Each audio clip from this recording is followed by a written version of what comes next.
नमस्कार दोस्तों, स्वागत है आप सभी का फिर एक बार। दोस्तों आज हम इस वीडियो में बात करेंगे प्राचीन भारतीय इतिहास के 5वें भाग के बारे में। तो चलिए दोस्तों शुरू करते हैं आज की वीडियो।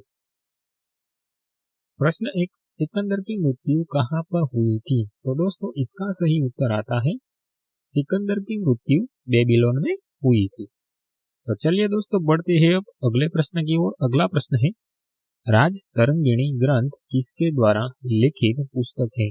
तो दोस्तों इसका उत्तर आ जाता है राज तरंगिणी ग्रंथ कल्हण द्वारा लिखित पुस्तक है और इस ग्रंथ में कश्मीर के इतिहास से संबंधित यह ग्रंथ है। तो चलिए दोस्तों बढ़ते हैं अब तीसरे प्रश्न की ओर। तीसरा प्रश्न है, अष्टाध्यायी ग्रंथ के लेखक कौन है? तो दोस्तों याद रखिएगा, अष्टाध्यायी ग्रंथ के लेखक है पाणिनि।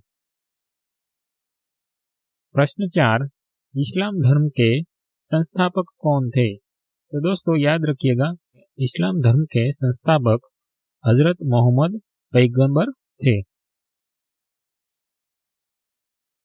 पांचवा प्रश्न, हजरत मोहम्मद का जन्म कहाँ पर हुआ था? तो दोस्तों इसका सही उत्तर आता है हजरत मोहम्मद का जन्म मक्का में ईस्वी सन 570 में हुआ था। छठा प्रश्न, सिकंदर का सेनापति कौन था? तो दोस्तों याद रखिएगा, सिकंदर का सेनापति सेल्यूकस निकेटर था। सातवां प्रश्न है, सिकंदर के गुरु कौन थे? तो दोस्तों बहुत ही मजेदार प्रश्न है। सिकंदर के गुरु थे अरस्तु यानी कि एरिस्टोटल सिकंदर के गुरु थे। आठवां प्रश्न है, मुद्रा राक्षस ग्रंथ किसके द्वारा लिखित पुस्तक है? यानी कि मुद्रा राक्षस ग्रंथ किसके द्वारा रचित पुस्तक है?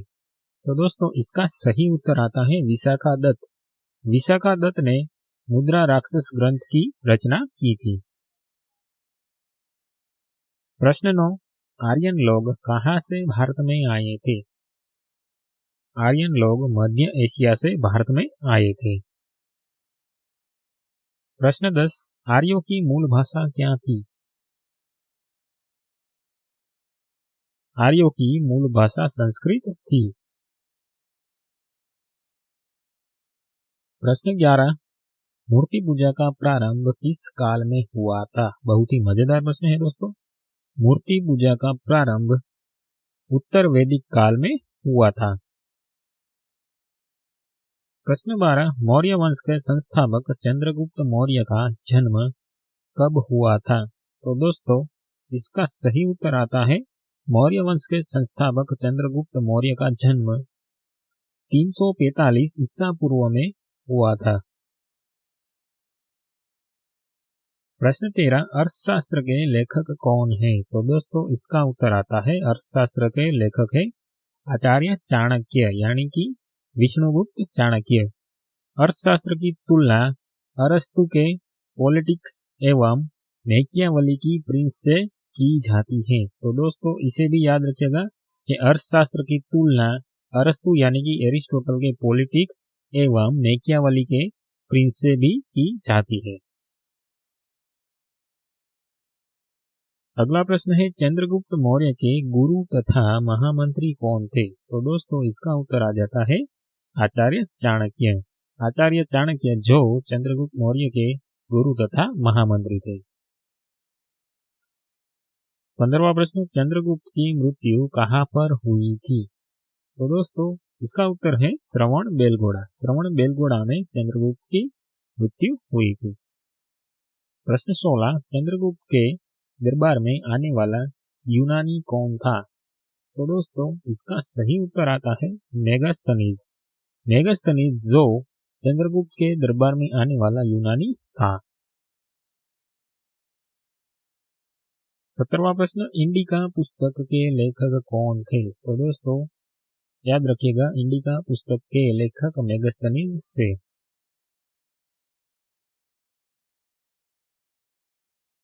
अगला प्रश्न है, भारत में शिलालेख का प्रचलन किसने शुरू किया था? तो दोस्तों याद रखिएगा, भारत में शिलालेख का प्रचलन अशोक ने शुरू किया था। प्रश्न 19, सांची का स्तूप किसने बनवाया था जो मध्य प्रदेश में स्थित है? तो दोस्तों इसका उत्तर आता है सांची का स्तूप अशोक ने बनवाया था, जो मध्य प्रदेश में स्थित है। प्रश्न 20, श्रीनगर की स्थापना किस राजा ने की थी? तो दोस्तों इसका सही उत्तर आता है श्रीनगर की स्थापना सम्राट अशोक ने की थी। प्रश्न 21, किस राजा को प्रियदर्शी के नाम से भी जाना जाता है? तो दोस्तों इसका उत्तर आ जाता है सम्राट अशोक को प्रियदर्शी के नाम से भी जाना जाता है। प्रश्न 22, अशोक के अभिलेख को सर्वप्रथम किसने पढ़ा था? तो दोस्तों इसका उत्तर आ जाता है जेम्स प्रिंसेप। जेम्स प्रिंसेप ने अशोक के अभिलेख को सर्वप्रथम पढ़ा था। प्रश्न 23, अशोक के कुल शिलालेखों की संख्या कितनी है? अशोक के कुल शिलालेखों की संख्या कितनी है? तो इसका उत्तर आता है 14। अशोक के कुल शिलालेखों की संख्या 14 है। प्रश्न 24, किस युद्ध के बाद अशोक ने धम्म स्वीकार किया था? तो दोस्तों इसका उत्तर आता है कलिंग। प्रश्न 25, मौर्य वंश का अंतिम शासक कौन था? तो दोस्तों इसका उत्तर आता है बृहद्रथ। बृहद्रथ मौर्य वंश का अंतिम शासक था। प्रश्न 26, शुंग वंश का संस्थापक राजा कौन था? तो दोस्तों याद रखिएगा, शुंग वंश का संस्थापक राजा पुष्पमित्र शुंग था। प्रश्न 27, शक वंश का प्रारंभ किसने किया था? तो दोस्तों इसका सही उत्तर आता है कनिष्क। कनिष्क ने शक वंश का प्रारंभ किया था। प्रश्न 28, भारत का आइंस्टाइन किसे कहा जाता है? बहुत ही मजेदार प्रश्न है। प्रश्न 28, भारत का आइंस्टाइन किसे कहा जाता है? तो दोस्तों इसका सही उत्तर आता है भारत का आइंस्टाइन नागार्जुन को कहा जाता है। प्रश्न 29, गुप्त वंश का संस्थापक राजा कौन था? गुप्त वंश का संस्थापक राजा श्रीगुप्त था। प्रश्न 30, भारतीय इतिहास में किस काल को स्वर्ण युग के नाम से भी जाना जाता है? प्रश्न 30 को ध्यान से सुनिएगा दोस्तों। भारतीय इतिहास में किस काल को स्वर्ण युग के नाम से भी जाना जाता है? तो दोस्तों इसका सही उत्तर आता है गुप्त काल।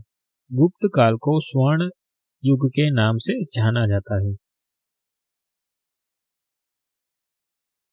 प्रश्न 30, किस राजा को भारत का नेपोलियन कहा जाता है? तो दोस्तों इसका उत्तर आ जाता है समुद्रगुप्त को भारत का नेपोलियन कहा जाता है। अगला प्रश्न है, चीनी यात्री फाहियान किस राजा के समय में भारत आया था? तो दोस्तों इसका सही उत्तर आता है चंद्रगुप्त द्वितीय। चंद्रगुप्त द्वितीय के समय में चीनी यात्री फाहियान भारत आया था। प्रश्न 32, नालंदा विश्वविद्यालय की स्थापना किस राजा ने की थी? तो दोस्तों याद रखिएगा, नालंदा विश्वविद्यालय की स्थापना कुमारगुप्त ने की थी। प्रश्न 33, चीनी यात्री ह्यूएन सांग किस राजा के शासनकाल में भारत आया था? तो दोस्तों इसका सही उत्तर आता है सम्राट हर्षवर्धन। सम्राट हर्षवर्धन के समय चीनी यात्री ह्यूएन सांग भारत आया था। प्रश्न 34, हर्षवर्धन के दरबारी कवि कौन थे? दोस्तों बाणभट्ट हर्षवर्धन के दरबारी कवि थे। प्रश्न 35, राष्ट्रकूट वंश का संस्थापक राजा कौन था?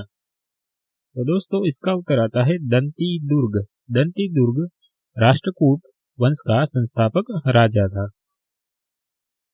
प्रश्न 36, विक्रमशिला विश्वविद्यालय की स्थापना किसके द्वारा की गई थी? तो दोस्तों इसका उत्तर आता है धर्मपाल। धर्मपाल द्वारा विक्रमशिला विश्वविद्यालय की स्थापना की गई थी। अगला प्रश्न है, गीत गोविंद के रचयिता कौन थे? तो दोस्तों इसका उत्तर आ जाता है गीत गोविंद के रचयिता कवि जयदेव थे। अगला प्रश्न है, गढ़वाल वंश का संस्थापक राजा कौन था? तो दोस्तों इसका उत्तर आता है चंद्रदेव गढ़वाल वंश का संस्थापक राजा था। अगला प्रश्न है चौहान वंश का संस्थापक राजा कौन था? चौहान वंश का संस्थापक राजा वासुदेव था। प्रश्न 40 चौहान वंश का अंतिम शासक कौन था? चौहान वंश का अंतिम शासक पृथ्वीराज तृतीय था। प्रश्न 41 तराइन का प्रथम युद्ध किनके बीच 1191 में हुआ था? तो दोस्तों इसका उत्तर आ जाता है पृथ्वीराज चौहान एवं मोहम्मद घोरी के बीच तराइन का प्रथम युद्ध हुआ था। प्रश्न 42 पृथ्वीराज रासो के रचयिता कौन है? तो दोस्तों इसका उत्तर आता है चंदबरदाई। चंदबरदाई पृथ्वीराज रासो के रचयिता है। प्रश्न 43 पृथ्वीराज चौहान के राज्य कवि कौन थे? तो दोस्तों इसका उत्तर आता है चंदबरदाई। पृथ्वीराज चौहान के राज्य कवि चंदबरदाई थे। प्रश्न 44 खजुराहो के मंदिर का निर्माण किन राजाओं ने करवाया था? तो दोस्तों याद रखिएगा खजुराहो के मंदिरों का निर्माण चंदेल राजाओं ने करवाया था। प्रश्न 45 बिंबिसार के समय में मगध की राजधानी कौन सी थी? तो दोस्तों इसका उत्तर आता है बिंबिसार के समय में मगध की राजधानी राजगृह थी। प्रश्न 46 योग दर्शन के प्रवर्तक कौन थे? योग दर्शन के प्रवर्तक पतंजलि मुनि थे। प्रश्न 47 शून्यवाद के प्रतिपादक कौन थे? शून्यवाद के प्रतिपादक नागार्जुन थे। अगला प्रश्न है मदुराई स्थित मीनाक्षी मंदिर का निर्माण किस राजा ने करवाया था? तो दोस्तों इसका उत्तर आता है मथुरा नरेश तिरुमलाई नायक ने मदुराई स्थित मीनाक्षी मंदिर का निर्माण करवाया था। प्रश्न 49 कोणार्क के सूर्य मंदिर का निर्माण किसने कराया था? तो दोस्तों इसका उत्तर आता है नरसिंह देव प्रथम ने कोणार्क के सूर्य मंदिर का निर्माण कराया था। प्रश्न 50 तांजोर में बृहदेश्वर मंदिर का निर्माण किसने करवाया था? तो दोस्तों याद रखिएगा तांजोर में बृहदेश्वर मंदिर का निर्माण राजराज प्रथम ने करवाया था। प्रश्न 51 माउंट आबू पर्वत पर स्थित देलवाड़ा का प्रसिद्ध जैन मंदिर का निर्माण किसने कराया था? तो प्रश्न को ध्यान से सुनिएगा दोस्तों। माउंट आबू पर्वत पर स्थित देलवाड़ा का प्रसिद्ध जैन मंदिर का निर्माण किसने कराया था? तो दोस्तों इसका उत्तर आता है भीमदेव प्रथम के सामंत बिमल मंत्री ने इस मंदिर का निर्माण करवाया था।